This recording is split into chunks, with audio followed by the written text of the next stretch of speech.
टिक्का मसाला, तली हुई प्याज, अदरक, लहसुन, दही।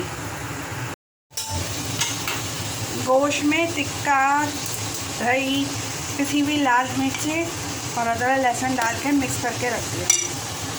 टिक्के को हमने चढ़ा दिए, ठीक है, चूल्हे पे।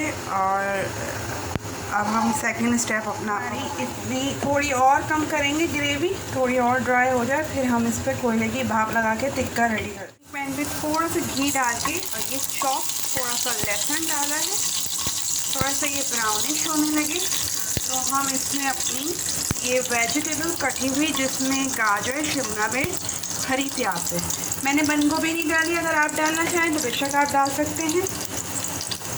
ठीक है जी, ये ज़रा सा हो जाए डाल के तेज़ आंच पे रख के इसको सौते करने। इसमें नमक डाला हमने, थोड़ी सी काली मिर्चें डाली, चिली सॉस डाला, इसमें थोड़ा सा सिरका डालेंगे और इसमें सोया सॉस डालेंगे। क्रंची रखनी है, इसको नरम नहीं करना है, इसको तेज़ आंच में इसी तरह मिक्स कर और इसमें थोड़ी सी कुटी हुई मिर्चें डालेंगे। ये देखिए हमारी क्रंची जो है वेजिटेबल रेडी हो गई है।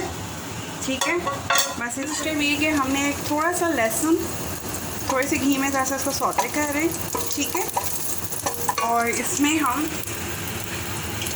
ये 3 अदद हरी मिर्चें डाल के इसको हम मिक्स करेंगे।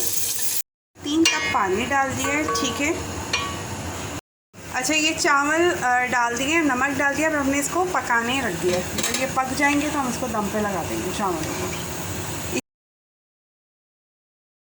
बनेगी इसमें मायोनीज, केचप, थोड़ी सी कुटी मिर्चें और चिली गार्लिक सॉस डाल के इसको हम मिक्स करेंगे। इसके थोड़ा थिक हो रहा है तो इसको थिन करेंगे, थोड़ा सा पानी डाल के इसको मिक्स करेंगे कि हमारी सॉस रेडी हो गई।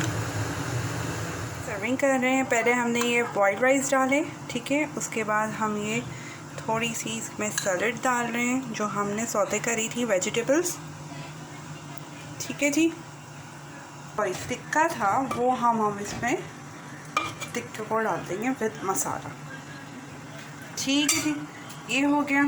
आखिरी में हम ऊपर से जो हमने अपनी सॉस बनाई थी वो हम इसमें डाल देंगे।